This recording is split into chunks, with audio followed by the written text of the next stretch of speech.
So, we just had the Tesla Q3 call a couple of days ago. Our live stream, which gives you guys extra context about who is speaking and what their question was, link should be somewhere right here.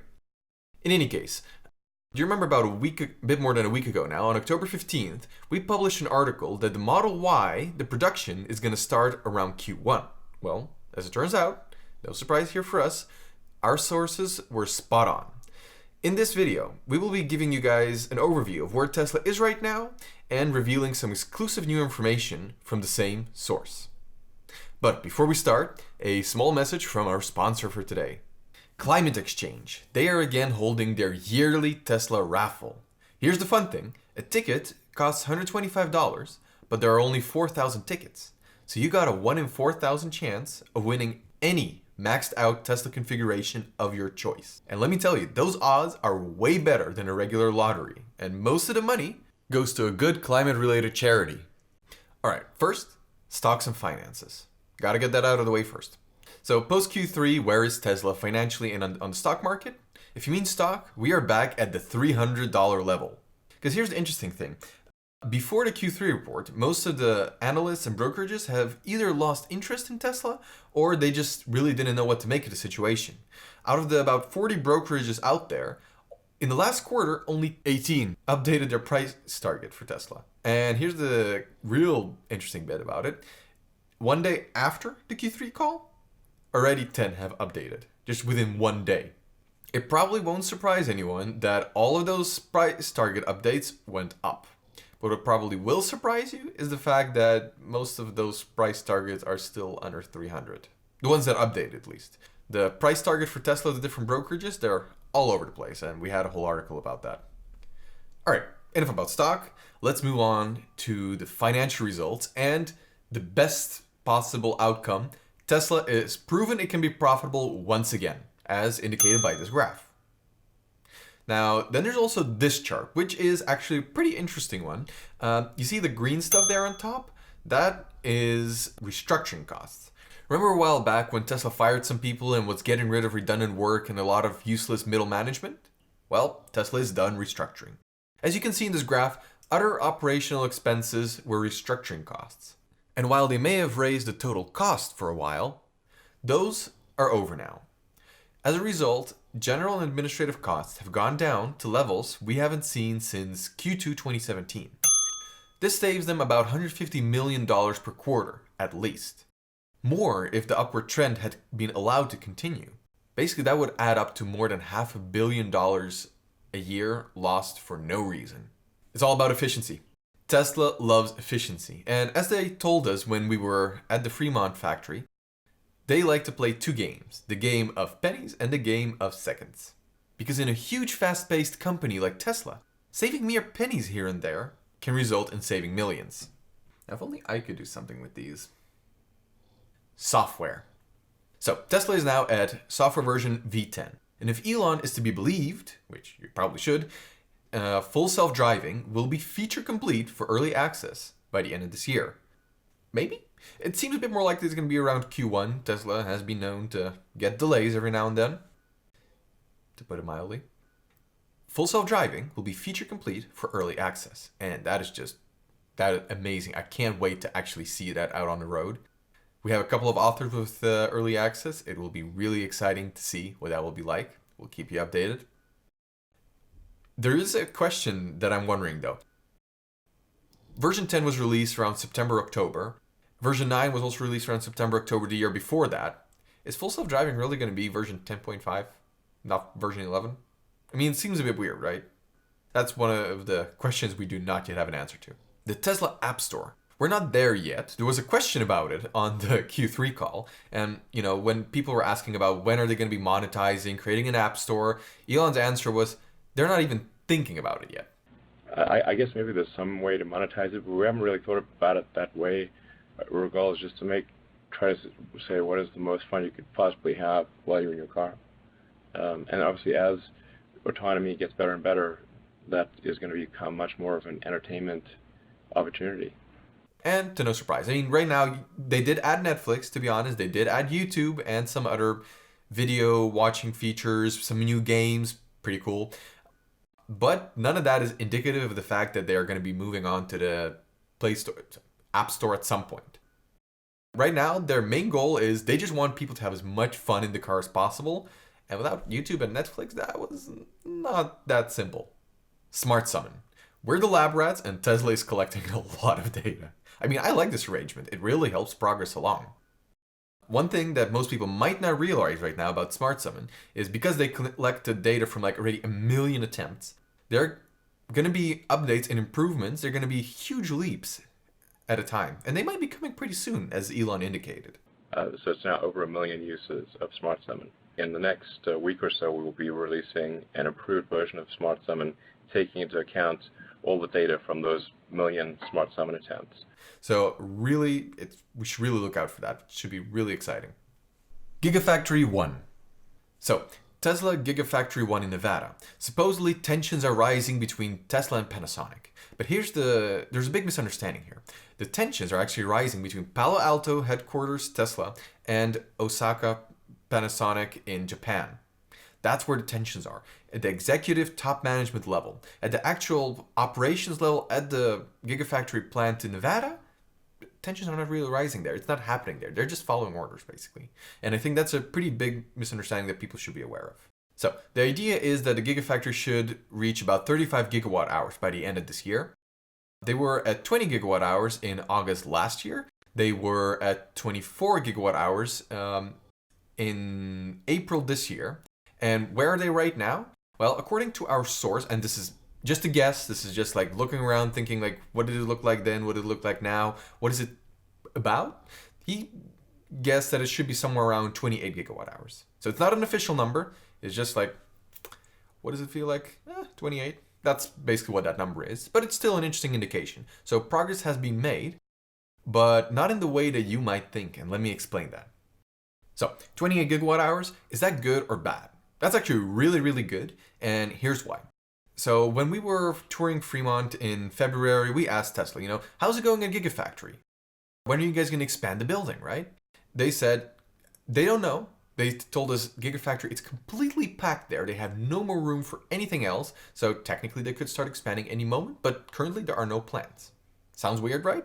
Well, not really, because they are working on improving efficiency. So basically, here's what happened. There are semi-automated lines, there are automated lines. Right now, Gigafactory is less packed than it was in February. Some automated lines have become a lot more efficient. And because of that, some semi-automated lines were removed. And there was suddenly enough space for a whole new Groman line. So in the same amount of space, they are now way more efficient. And here's the thing, that 28 gigawatt hour number, it probably does not include storage for battery packs for stationary storage.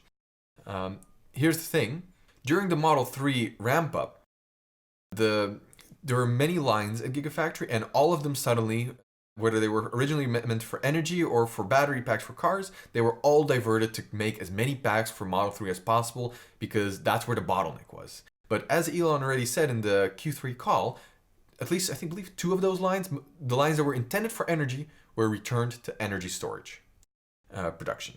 And so that 28 gigawatt hour number, that means mostly that number does not cover energy. And in general, the Gigafactory, the main goal was actually not 35 gigawatt hours, but 50. 35 gigawatt hours, that is simply for automotive. And those are at 28. So they're getting pretty close. That's really good.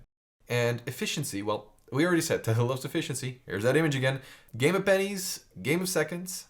So basically the lines that were supposed to make the power walls, the power packs, and now the mega packs have resumed production of those battery packs. In the meantime, they were actually using some Samsung SDI and LG Chem cells, but now they are also able to use their own cells. Gigafactory 3. So here's some of our exclusive new information, and it's about the Gigafactory 3. What most people don't know is that right now, Gigafactory 1 is supplying battery packs to Gigafactory 3. And they will continue supplying battery packs to them for sure for Q1 and maybe even for early Q2, depending on when their own battery pack production starts there. So Tesla has been shipping packs to Gigafactory 3 since the beginning of August. Basically, the last shipment is leaving this week, and then Gigafactory 3 has all the packs it needs for 2019. So they've been sending somewhere between 400 and 750 packs per week, depending on what was needed at Fremont. When you add that all together, it was for about 12 weeks, so you get somewhere between 4,800 and 9,000 packs. Average that together, you get about 7,000 packs, give or take. So that's approximately what they have on stock there right now. Now, our source, however, does not believe they'll be able to build more than 3,000 this year, but we'll get back to that in a moment. The second building is indeed for battery and module production. Gigafactory 3, they're building a second building already there. And as Elon confirmed during the call, it's going to be used for creating battery packs. Now, what most people don't know is that those battery packs are going to be using LG Chem cells. Now, these cells are of the same 2170 size variety as is currently made by Panasonic in Gigafactory 1. Now, the chemistry of these cells is going to attempt to mimic, important word here, mimic the chemistry of the Panasonic batteries. Now, why do we say mimic? Because the thing is, so the chemical formula for the battery was developed by Panasonic and Tesla in tandem. So Tesla has the chemical formula, and they gave it to LG for them to create those batteries. But LG, they have different production processes, different manufacturing equipment, and due to that, even though they received the chemical formula from Tesla, the batteries will still be a little bit different. They'll have slightly less capacity, but the difference will not be huge. So basically, when it comes to creating standard range, as Elon said, they can just cram in a couple extra batteries to make up the difference, no problem. But when it comes to long range, they obviously can't do that because the long range battery pack is already packed to the brim with cells. So Tesla has said that they're not going to be producing long range at Gigafactory, but it actually turns out, according to our source, that they are. But not right now. The difference will be that it will still be a long range Tesla, but the long range will be slightly less range than the one produced by Fremont and Gigafactory 1 in Nevada in the US.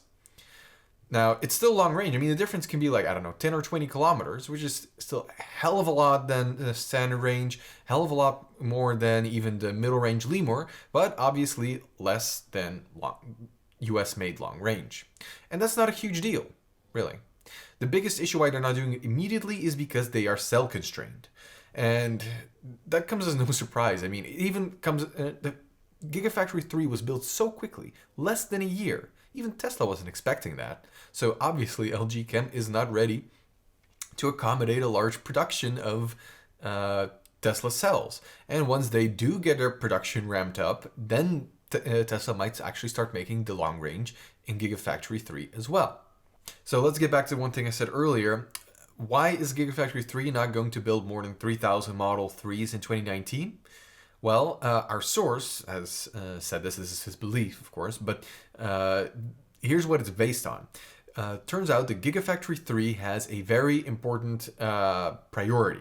And that priority is quality. From the moment they start manufacturing, every Model 3 needs to be at a quality level either equal to Fremont or exceeding it. So Fremont is the low bar here, which is quite surprising. And it's a very commendable goal. Tesla definitely has its priorities straight. I mean, no panel gaps, no water leaking in, nothing like that. And from the moment Gigafactory 3 starts production, everything needs to be at a high quality level. And it really is the right thing to do. Now, Tesla Battery Investor Day. It's somewhere in February, March. I know that YouTuber Galileo Russell believes that Tesla will be unveiling that they're going to produce their own batteries, but he and I disagree on how soon that will happen and in what way. Here's what I believe is going to happen based on some of the inside information we've had, and that is that, Maxwell, they create the dry electrode, and the electrode is only part of the battery. And so what is most likely going to happen is that Maxwell will be taking over a part of the battery production, but not the entire thing. And so what does that make Tesla? It makes Tesla a supplier to Panasonic, maybe a supplier to LG for its batteries for Gigafactory 3, who knows? But it's not. There's still a lot to battery production that Tesla cannot simply do on its own. The battery industry is full of patents. industrial secrets. And due to that, Tesla can't just reinvent the wheel, reinvent the battery in this case, out of nothing. And they are buying some companies to put the pieces of the puzzle together, but they're not there yet, and there's still a huge chunk missing. So here's an interesting option to speculate on. Panasonic right now financially is not doing all that well. And its market cap is only like 20 billion compared to Tesla's more than 50 billion. And if Tesla continues earning money the way it is right now, in a couple of years, it's possible Tesla could try to simply buy the cylindrical cell division from Panasonic. That would make a lot of sense financially for everyone, actually. And I'm not saying this is going to happen, but it's definitely an interesting option to keep in mind. It's within the realms of possibility. Model Y. So, as we mentioned in our article that we published in October 15th, Model Y will be launched around Q1. So I know Elon said by summer. So what gives? Is our info not completely accurate? I don't think so, because in Q1, they're probably gonna start mass production. Now, this may sound counterintuitive at first, but think about it. Model 3 had ramping up issues, but when it launched with 30 Model 3s that it handed over to its employees. So in the first month, they made 30, second month they made 75, third month they made, I believe, 117 in September.